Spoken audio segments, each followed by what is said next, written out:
찬송 부르겠습니다. 85장입니다. 찬송가 85장 부르겠습니다.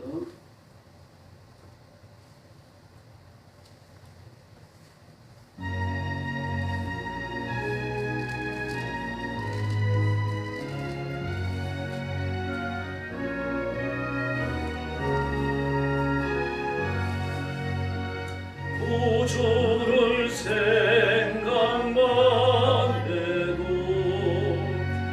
이렇게 좋거든. 절걸 배울 때나 저어라 만민의 구주 예수님 귀하신 이름은 천지의 이름이라. 피할 때 없도다 참 회개하는 자에게 소망이 되시고 거하고 찾는 자에게 기쁨이 되신다. 예수의 넓은 사랑은 어찌나 말하랴. 저 사랑 받은 사랑만 그 사랑 알도다. 사랑의 구주 예수님 내 기쁨 되시고 이제로부터 영원히 되소서. 5절 부릅니다. 사랑의 구주 예수여 내 기쁨 되시고 이제로부터 영원히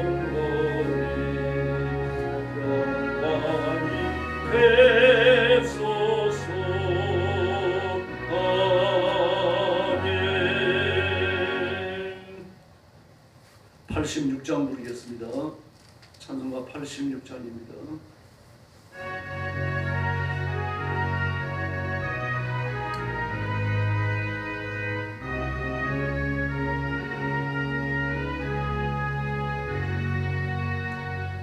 떨어지 않은 예수 나의 상처 입은 심령은 불쌍하게 여기사 위로하여 주시니 이쁘신 나의 좋은 친구 내가 의지하는 예수 나의 사모하는 친구 나의 기도 들어서 응답하여 주시니 이쁘신 나의 좋은 친구 주께서 의지하고 살때 나를 해할 자가 없거든.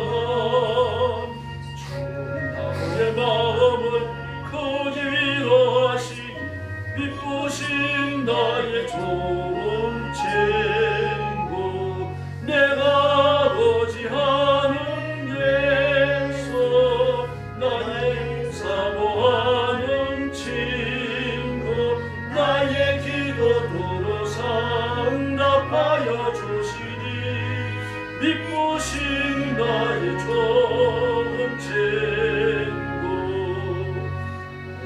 요단강 건너가며 마음이 어두웠었던 때도 주가 인도하시니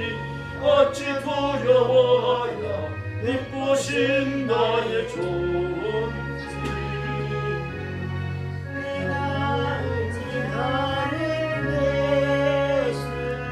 나의 사모하는 친구 나의 기도 들어서 응답하여 주시리 믿부신 나의 전친구 천국에 올라가서 모든 성도들과 함께 우리 주를 찬양하리라 믿부신 나의 존친구 내가 거지하는 예수 나의 사모하는 친구 나의 기도 들어서 응답하여 주시니 믿부신 나의 존친구 할렐루야. 신앙 고백하겠습니다. 나는 전능하신 아버지 하나님 천지의 창조주를 믿습니다. 나는 그의 유일하신 아들 우리 주 예수 그리스도를 믿습니다. 그는 성령으로 잉태되어 동정녀 마리아에게서 나시고 본디오 빌라도에게 고난을 받아 십자가에 못 박혀 죽으시고 장사된 지 사흘 만에 죽은 자 가운데서 다시 살아나셨으며 하늘에 오르시어 전능하신 아버지 하나님 우편에 앉아 계시다가 거기로부터 살아있는 자와 죽은 자를 심판하러 오십니다. 나는 성령을 믿으며 거룩한 공교회와 성도의 교제와 죄를 용서받는 것과 몸의 부활과 영생을 믿습니다. 아멘. 사랑의 아버지 감사합니다. 오늘 아침도 저희를 부르셔서 하나님 앞에 경배를 드리며 엎드려 예배하게 하시니 감사합니다. 이 시간 주의 성령께서 권능으로 임하셔서 저와 성도들을 사로잡으시며 자신을 드려 하나님 앞에 힘써 순종하며 헌신케 하시고 온 세상의 그리스도의 통치하심을 선포하며 드러내는 힘있는 종들이 되게 하여 주시옵소서. 오늘 아침도 땅끝까지 이르러 복음 전하는 선교사님들과 주의 종들과 성도들을 기억하시고 그 가정과 가족을 보호하시며 선교의 현장에 주의 성령께서 능력으로 강림하여 기적을 베푸시며 은혜를 주시며 하늘의 권능을 허락하여 주시옵소서. 오늘 아침도 말씀을 나눌 때 큰 은혜 주시기 원하옵고 예수님의 이름으로 간절히 기도 올리옵나이다. 아멘. 네, 하나님 말씀 봉독하겠습니다. 요한계시록 4장입니다.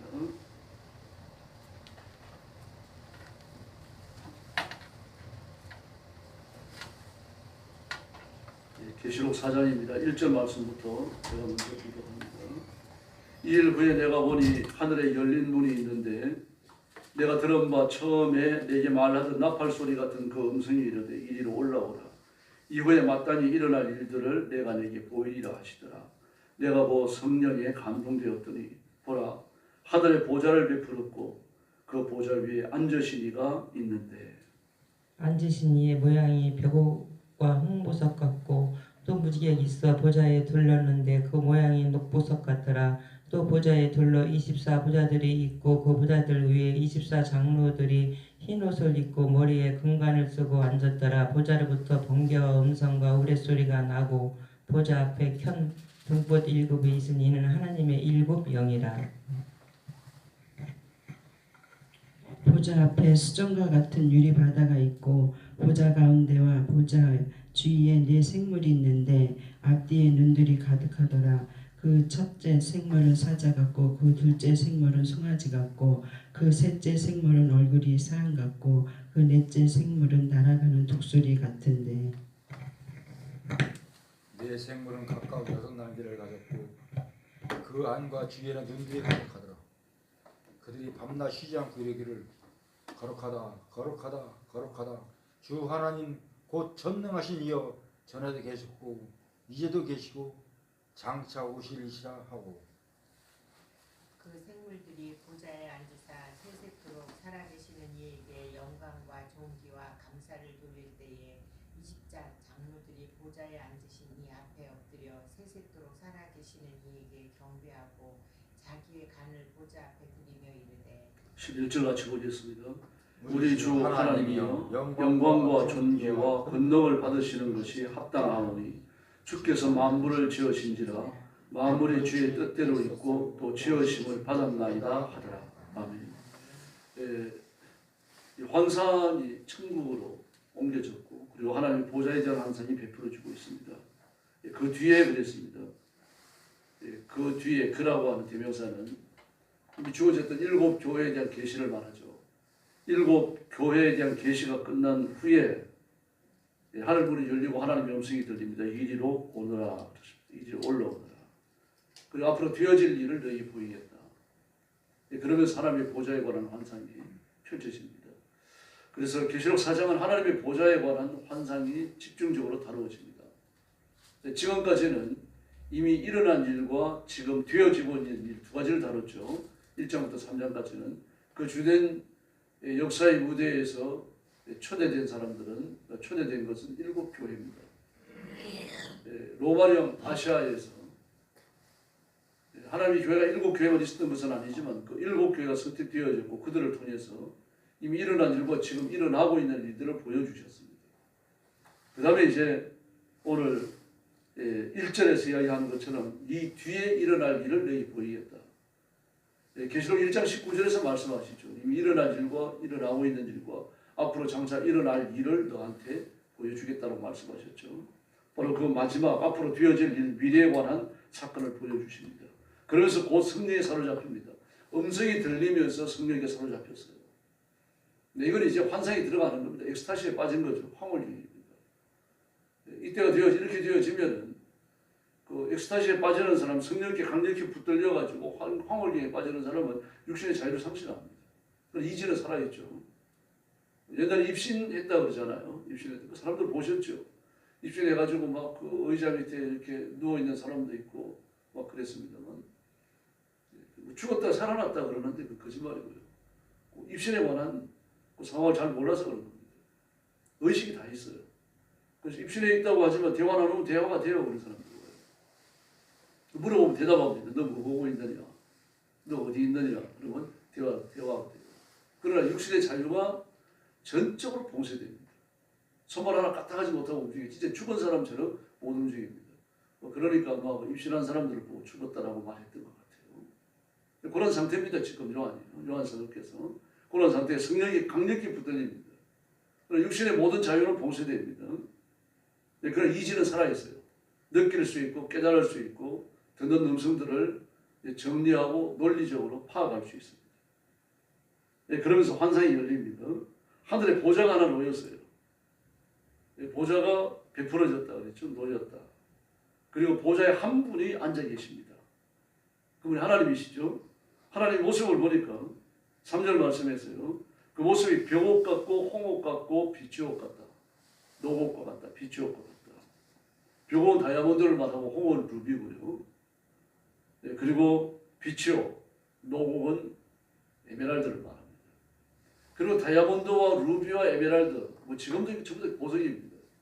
그리고 에메랄드나 비추 같은 경우는요, 비교적 좀 싸긴 합니다만, 그러나 그 순도가 좀 약한 게 싸고요. 순도가 높은 건 정말 비쌉니다. 그래서 뭐 루비나 다이아몬드 같은 경우, 루비나 이 에메랄드 같은 경우는 그래 다이아몬드에 비하면 싸니까요. 그걸로 이제 여러 가지 그 펜던트의 이니셜로 삼기도 하죠. 좀 큰 걸 갖다가 이 반지에 알을 만들기도 하고 목걸이에 알을 만들기도 하고요. 귀걸이나 소목걸이 같은데 알을 만들기도 합니다. 다이아몬드보다는 좀 쌉니다. 그래도 아주 보석입니다. 영국 황실에서도요. 세계에서 가장 큰 에메랄드를 가지고 있죠. 가치를 매기기 어려울 정도로 비싸다고 그럽니다. 다이아몬드처럼 그렇게 비싸지 않겠지만 크기 때문에요. 그래서 저는 에메랄드나 루비 같은 경우는 그 5대 왕들이 서양에서는요. 우리나라는 그렇지 않았습니다만 서양에서는 뭐 조그마한 그런 보석들을 구해가지고 잘 가공한 다음에 어떤 이니셜을 새겨가지고 그 왕관을 장식하는 데 쓰게 되어 있습니다. 그런데 다이아 같다, 루비와 같다, 에메랄드와 같다. 그 당시에 가장 값비싸다고 여겨졌던 세 개의 보석을 가지고 하나님 앞에 견준 겁니다. 그럼 정말 하나님께서 이렇게 보석 같고 루비 같고 에메랄드 같습니까? 그건 아니죠. 이 하나님께서 너무 존귀하시기 때문에 세상에 존재하는 존귀한 것으로 하나님이 묘사했을 뿐입니다. 이걸 문자적으로 받으면 곤란하겠죠. 오늘 본문이 마찬가지입니다. 하나님 보좌에 24개, 하나님 보좌 둘레에 24개의 의자가 있고 그 의자마다 24명의 장로들이 흰 옷을 입고 앉아있죠. 머리에 금멸관을 썼습니다. 그런데 어떻습니까? 보좌로부터 번개가 치고 음성과 천둥이 울려 나오고 하나님 보좌 앞에 타오르는 횃불이 있습니다. 이 모습을 문자 그대로 본다면요, 공포스럽죠. 그렇잖아요. 뭐 하나님의 보좌에서 번개가 번쩍번쩍거려요. 뭐 번개 치는 거 보고 기분 좋을 사람 누가 있습니까? 뭐 천둥이 울려 나옵니다.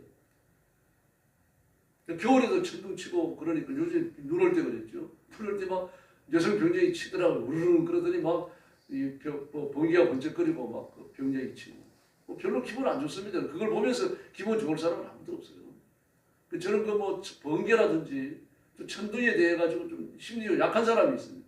그런 사람 막 번개가 치고 천둥이 울리고 막 이러면요, 빨리 그 어느 건물에 뛰어 들어가야지 마음이 불안해가지고 못 견딥니다. 마치 공황 발작을 한 것처럼 이 불안을 느끼는 사람들이 있습니다. 이 기분 좋은 상황이 아닙니다. 더구나 7개의 횃불이 타고 있다. 횃불이 타고 있다. 횃불이라고 되어 있습니다. 그 히브리어 헬라어 성경을 보면요, 그 타오르는 횃불, 이게 무슨 캠핑을 가지고 불을 피우면 낭만이겠죠. 그럼 한번 광경을 보세요. 번개가 치고 천둥이 울려 나오죠. 막 그런 데다 대고 음성까지 들립니다. 그런데 이 번개와 천둥을 격해가지고 들리는 음성인데 이 음성을 알아듣는 거예요, 지금요.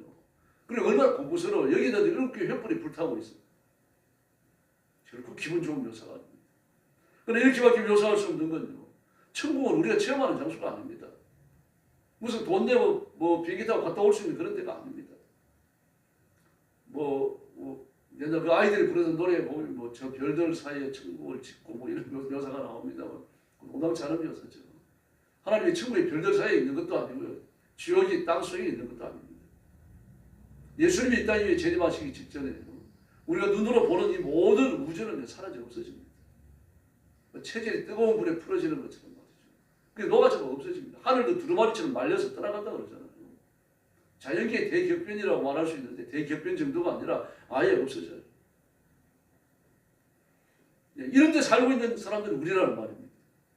그리고 이 모든 것이 심판받아 없어지고 나면요, 이거는 하나님의 나라가 남는 거예요. 하나님의 나라가 어떤지 지금으로서는 도저히 상상을 할 수가 없으면 상상이 안 됩니다. 단테의 지옥편과 천국편에 있습니다만 그것도 하나의 상징에 불과한 거죠. 그렇게 묘사를 했을 뿐입니다. 우리가 가서 체험할 수 있는 데가 아니고 공부했다고 알 수 있는 것도 아니고 연구한다고 깨달을 수 있는 것도 아닙니다. 하나님의 세계, 하나님의 나라는요, 지금 우리의 입장에서는 영원히 이해하지 못합니다. 하나님 나라에 가야만, 이래가지고 이런 묘사를 썼구나. 오늘 본문도 나오죠. 그 6절에 보니까 말입니다. 하나님 앞은 유리바다 같다 그랬어요. 유리바다 갖고 수정을 깔아놓은 것 같다. 유리바다 갖고 수정을 깔아놓은 것 같다. 그래서 살고 싶습니까, 여러분? 천국이 바닥에 유리를 도배를 해놓고 수정을 도배를 해놨다 그러면 그게 살 수 있겠냐고요. 넘어지면요. 바다라 그랬으니까 혹시 뭐 수영이라도 할 수 있지 않겠느냐. 그래, 수영이라도 할 수 있으니까 바다라는 말을 쓴 건 아니죠. 그렇게 넓게 펴져 있다는 얘기입니다. 그러고 이것도 묘사죠. 만약에요, 우리가 가는 천국이 바닥이 유리고 바닥이 뭐 이렇게 수정이고 길이 금으로 도배되어 있고, 저 거기 가서 안 살고 싶어요. 사막에서 어떻게 삽니까? 근데 이런 묘사밖에 할 수 없는 거죠. 왜 그렇습니까? 이 당시에 유리라고 하는 건, 이 당시에 다이아몬드, 그리고 뭐 루비, 이 에메랄드라고 하는 건요, 사람이 접할 수 있는 것 중에서 가장 귀한 것들입니다. 이런 걸 가지고 하나님을 묘사하고 천국을 묘사한 거죠. 이건 언어의 한계입니다. 체험의 한계입니다. 이렇게밖에 묘사할 수 없어요. 볼 수 없는 걸 보고 들을 수 없는 걸 들은 거죠. 그래서 바울 사도께서는요, 천국 갔다 온 체험에 대해 일절 말하지 않잖아요. 내가 볼 수 없는 걸 보고 들을 수 없는 걸 들었다. 인간의 말로, 인간의 체험으로 묘사할 수 없는 거라는 얘기입니다. 내가 무슨 말을 하더라도 천국에 대한 묘사는 도저히 100으로 볼 때 1%도 이해하지 못한다. 뭐 1%가 뭡니까? 그러다 끝나는 거예요. 네. 뭐 그걸 눈으로 본 겁니다, 지금요. 눈으로 봤는데 하나님 뭐라 그러십니까? 네가 복을 전해라. 그러니까 요한도 기가 막힐 거 아닙니까? 그러나 일단 뭐 눈으로 봤으니까 전하지 않을 수는 없고 그 자기 체험의 세계에서 자기가 알고 있는 모든 지식을 충동을 해갖고 천국을 묘사한 게 뭡니까? 오늘 본문에 나오는 요한계시록 4장입니다. 그러니 극히 제한될 수밖에 없죠. 우리가 미천합니다. 보잘것없어요. 아무리 똑똑한 것 같아도 아무것도 아닙니다. 뭐 박사기가 따블로 있다, 서울대학을 따블로 나왔다, 아무런 의미 없어요. 하나님 앞에는요, 서울대학에서 박사를 따블로 받은 사람과 전혀 공부하지 못한 시골의 농부와 별 차이가 없습니다. 전혀 안 차이입니다. 왜 그렇습니까? 우리 코로 숨쉬는 인간, 구더기 같은 인간, 버러지 같은 인간입니다. 집에서 바퀴벌레 10마리 잡았습니다. 10마리 잡아갖고 나란히 이렇게 놔보십시오. 뭐 큰 놈도 있고 짧은 놈도 있고 뚱뚱한 놈도 있고 별놈이 다 있을 거 아닙니까? 그럼 전부 다 바퀴벌레죠. 우리가 보기에는. 파리채 휘둘러가지고 잡아야 되는 거죠. 아무것도 아닙니다. 인간이 위대하다. 하나님 앞에서는 버러지 같은 겁니다. 아무것도 아니에요. 그죠? 우리끼리 키재기 하는 거죠. 바퀴벌레 놓고 키재기 하는 것처럼 그저 인간들끼리 키재기 하는 것뿐입니다. 아무것도 아니에요. 이 제한성을 빨리 깨달아야 됩니다. 이 제한성을 빨리 깨달을수록 영성이 깊어지는 겁니다. 사람이 불쌍해지기 시작합니다. 별것 아닌 걸 갖고 싸우는 거죠. 그 바퀴벌레 6마리가 머리에 쓰고 있는 모자 갖고 싸운다면 얼마나 웃기겠어요. 네가 힘이 세다, 내가 힘이 뭐 더 세다 이걸 갖고 싸운다면요. 파리채하고 이두르면 끝나는 거 아니에요. 우리가 그런 존재입니다. 그런 지식과 그런 체험과 그런 역사관을 가지고 하나님 나라를 묘사해야 되니까 요한도 대단히 위기 속에 있는 거죠. 너 본 것을 이야기하고 들은 것을 이야기하라고 말씀을 하셨는데 인간의 체험이라고 하는 거, 인간의 지식이라고 하는 거 이렇게 일천하게 짝이 없는 거 아닙니까? 이걸 가지고 묘사해야 되는 것이 지금 계시록 4장입니다. 이런 이해심을 갖고 계시록 4장을 보셔야 됩니다. 그래서 하나님 모습이 그런 모습을 하고 있는 거죠. 인간이 갖고 있는 가장 좋은 것, 가장 중요한 것으로 하나님을 묘사했을 뿐입니다. 그러나 이 묘사는요, 우리가 천국 가서 하나님을 뵐 때 정말 부끄러울 겁니다. 하나님 왜 이렇게밖에 묘사할 수 없을까? 또 한편으로는 이해가 될 겁니다. 그 당시는 어쩔 수 없었겠구나. 이렇게 이해가 될 거예요. 그리고 하나님 보좌 뭐 앞에 대한 어떤 그 황제에 대한 묘사는 나왔죠. 유리바다와 같고 뭐 수정을 깔아놓은 것 같고 묘사하고 그리고 보좌 둘레를 보니까 앞뒤에 눈이 가득 달린 네 생물이 있더라. 이것도 괴물이죠. 앞뒤에 눈이 가득 달렸다. 눈이 2개만 있어야죠. 3개만 있어도 괴물 아닙니까? 세 번째 눈이라고 그래가지고 세 번째 눈을 뜨는 사람이 누굽니까? 힌두교에 있어가지고 아주 수련이 깊은 구루들요. 중들이 그러는 거죠. 그 괴물이에요. 실제로 제 세 번째 눈을 가진 사람은 없어요. 나 그렇게 묘사할 뿐입니다. 그 세 번째 눈은 지혜의 눈인데 이 눈은 인생을 꿰뚫러 본다. 과거도 꿰뚫러 본다. 그렇게 이야기하죠. 근데 하나님은 하나님 보좌 앞에 있는 내 생물을 보니까요. 날개를 가진 날개 앞뒤에 눈이 가득하다. 그렇게 말합니다. 내 생물이 있는데 앞뒤에 눈이 가득하다. 날개가 아니라 앞뒤에 눈이니까 머리인지도 모르겠네요. 눈이 가득 달린 내 생물이 있는 겁니다. 그리고 이것도 문자대로 보면 큰일 나는 거죠. 천국 가면 괴물이 가득하겠네요. 절대 그렇지 않죠. 요한의 미천함입니다. 우리의 미천함이기도 합니다. 그 첫째 생물은 사자 같고, 둘째 생물은 송아지 같고, 셋째 생물은 얼굴과 사람의 얼굴 같고, 넷째 생물은 날아가는 독수리 같다. 그렇게 말하고 있습니다. 사자는 짐승들의 왕이죠. 송아지는 가축의 왕입니다. 사람은 만물의 왕이고요. 독수리는 조류의 왕입니다. 이스라엘 각 지파가 이 기도로 묘사되어졌죠. 사자의 깃발은 유다 지파가 들었고 사람의 깃발은 르우벤이 들었고요. 송아지입니다. 독수리의 깃발은 단 지파가 들었습니다. 그리고 송아지의 깃발은요, 에브라임이 들었습니다. 이렇게 해서 하나님의 지파들이 하나님의 그 백성들이 이스라엘 지파들이 이렇게 짐승으로 묘사되어지는데 짐승으로 묘사되는 이유는 이것들이 하나님이 지으신 비주물 중에서 어떤이라는 얘기입니다. 가장 탁월하다는 얘기죠. 그래서 하나님 주변에서 하나님을 시중 들고 있는 내 천사도 보니까 그렇더라는 얘기입니다. 하나님이 지으신 피조물 중에 가장 뛰어났다. 그렇게 말했습니다. 아주 탁월합니다. 그러나 그 천사가 지금 이 천사들입니다. 그 내 생물 24장로 전부 천사들이에요. 천사들이 가지는 직임과 그 지위에 대한 묘사들입니다. 일종의 계급이라는 얘기입니다. 서랍이나 그릇도 마찬가지입니다. 그러나 미가엘과 그 가브리엘은요 고유명사입니다. 개인에 대한 이름이에요. 그러나 이것들은 전부 다 군집명사입니다. 꼭 구분하셔야 됩니다. 그런데 그 생물들을 보니까 천사들이죠. 천사들은 그 히브리서 1장에서 뭐라 그랬습니까? 구원 얻을 후사를 섬기라고 그렇게 말했습니다. 구원 얻을 후사가 누굽니까? 저와 여러분 아닙니까? 이미 구원 받았는데 왜 구원을 얻으리라고 미래형을 씁니까? 예수님이 이 땅에 재림하셔야 썩을 육신까지 되살아나니까요. 부활을 입으니까 그때를 완벽한 구원으로 보고 지금은 구원이 진행되는 과정 속에 있는 걸로 본 겁니다. 이미 구원받아 하나님의 자녀가 되었어요. 죽으면 천국까지 갈 데가 없습니다. 그러나 제한된 육신을 가졌으니까 구원 얻을 부분이 아직은 남아있다는 이야기입니다. 그 갈등 속에 사는 우리죠. 우리를 승리라고 보냈는데 그들 중에 누가 있습니까? 이 내 생물이 있고 24천사가 있는 겁니다. 지금 24장로들이 있는 거예요. 그리고 수많은 천군과 천사가 있고 가브리엘과 미가엘까지도 구원받을 후사를 위해서 하나님이 부리는 종이라고 그랬습니다. 하나님이 부리시는 종, 불꽃, 사자. 뭐 불꽃이나 사자라는 묘사를 썼습니다만 결국 종이죠. 우리가 부리는 거 아닙니다. 주의하셔야 됩니다. 하나님이 부리시는 거예요. 우리가 천사를 불러가고 이것저것 못 시킵니다. 하나님이 시키셔요. 지금 천사들의 존재는 우리보다 탁월하죠. 우리보다 탁월합니다. 근데 연약한 육신이 없어요. 우리는 연약한 육신을 가졌기 때문입니다.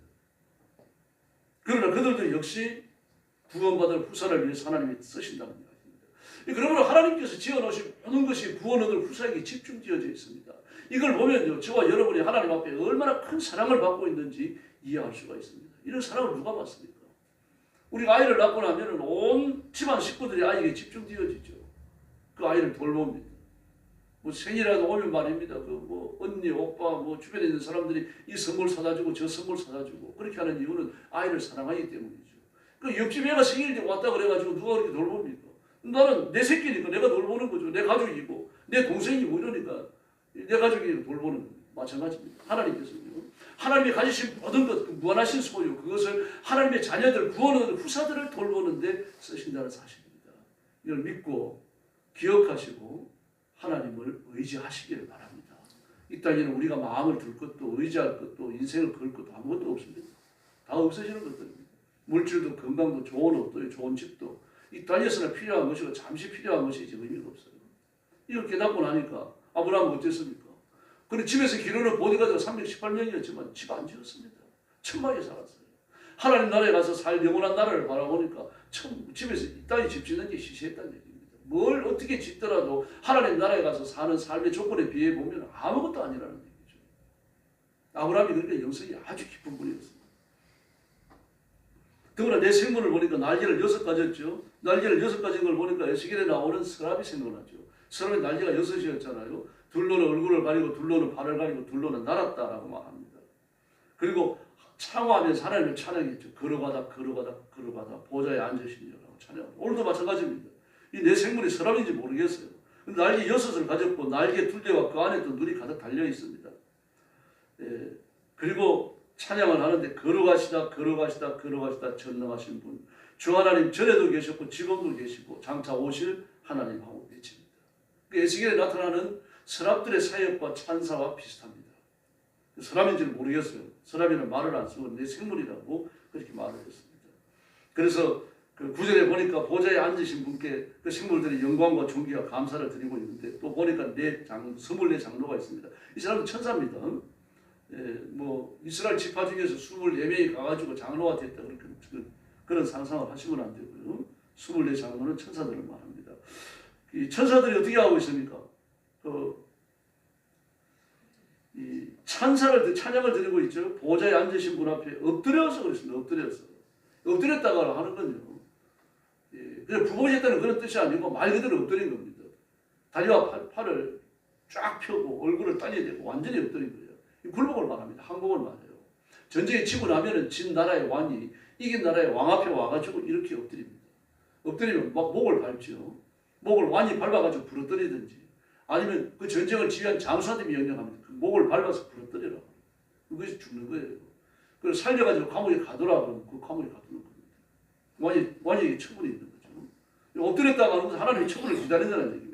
살고 죽고 영화로워지고 천해지는 거 모든 게 하나님께 있다는 뜻입니다. 그리고 하는 일이 뭡니까? 멸관을 벗어갖고 그 영화로움이 있는 거예요. 이 사람들도요. 멸관을 벗어갖고 하나님 앞에 바치면서 어떻게 합니까? 우리의 주인이신 하나님 주님은 영광과 존귀와 권능을 받으시기에 마땅한 분이십니다.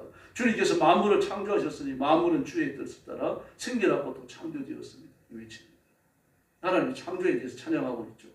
창조에 대해서 찬양을 하면서 그러므로 하나님은 영광과 존귀와 권능을 받으시기에 마땅하십니다. 그러므로 이때가 언제입니까? 만물이 심판받아 없어지기 전이라는 것을 알 수 있죠. 만물이 심판받아 없어지고 나면은 이 창조에 관한 일을 찬양할 필요가 없는 거죠. 지금 눈앞에 있는 창조물들을 놓고 이 위대한 그 놀라운 것을 지금 하나님이 창조하셨습니다. 이렇게 외치고 있는 겁니다. 예. 그 우주과학을 연구하는 사람들이 놀라운 걸 발견했죠. 왜 그렇습니까? 우주는 지금도 팽창되고 있다라고 말합니다. 놀라운 속도로요. 하나님이 창조가 계속되고 있다 그런 뜻은 아닙니다. 예. 그래서 우리는 그 우주라고 하는 건 사실 이해를 할 수가 없어요. 하나님 앞에 우주라고 하는 건요, 저만한 찍어놓은 것보다 작은 겁니다. 영원하신 하나님 나라에 비하면 우주는 아무것도 아니라는 얘기죠. 이거 하나도 규명을 못하는 우리인데 어떻게 하나님의 권능과 존재에 관하여 이해할 수 있겠어요? 그러니까 이런 사실을 아는 겁니다. 지금요. 이 24장로들이 알고 있는 거예요. 24장로들이 알고 있으니까 만물을 창조하셨으니 만물은 주님의 뜻을 따라 생겨나고 창조되었습니다. 하나님의 창조를 찬양할 수밖에 없는 거죠. 그리고 우리가 꽃단송이 바라보고 흘러가는 시냇물 바라보고 하늘에 떠있는 구름 바라보면서 찬양하는 것과 지금 규모가 달라요. 규모가 다르고 깊이가 다르고 그리고 영성이 다릅니다. 온 우주를 지금 한눈을 꿰뚫어 보고 있는 겁니다. 하나님의 지혜가 아니고 불가능한 거죠. 천사가요. 천사는 하나님과 함께 창조한 존재가 아니고 천사는 시험을 받고 또 하나님 온 세상을 따로 창조하시는 거죠. 그런데도 불구하고 하나님의 창조를 꿰뚫어 봐요. 이건 하나님의 지혜일 수밖에 없는 겁니다.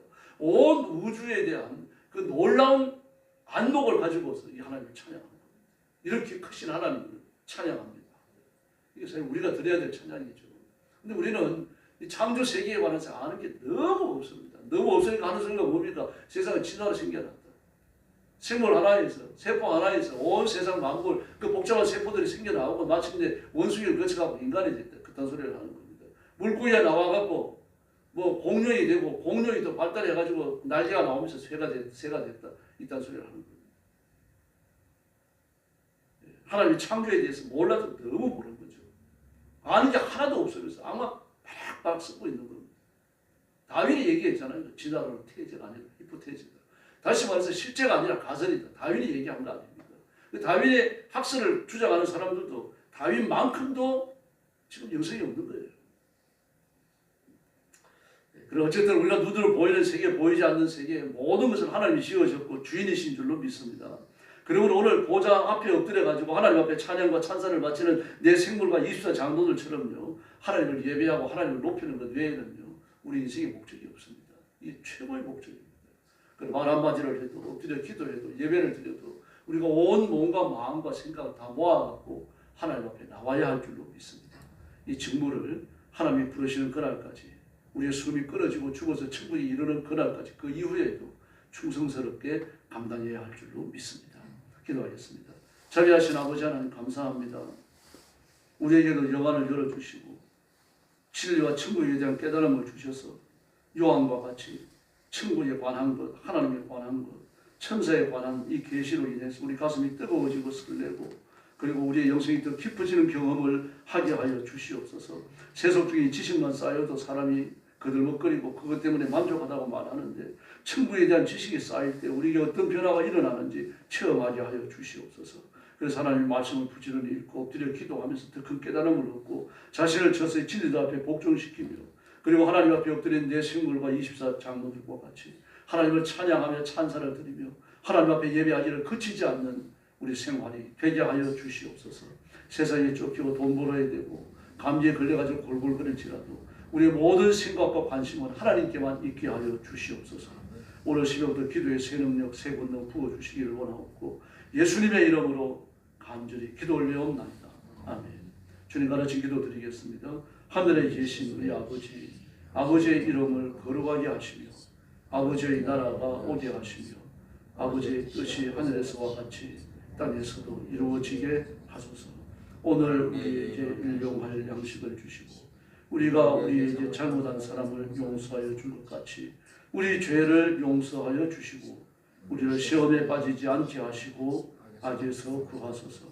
나라와 권능과 영광이 영원히 아버지의 것입니다. 아멘. 합심해서 기도하겠습니다. 자비하신 아버지 감사합니다. 오늘 아침도 주님의 주 앞에 인도해 주시고 엎드려 경배하며 말씀을 받고 하나님 앞에 나와서 기도하여 하나님의 은혜를 구하게 하시고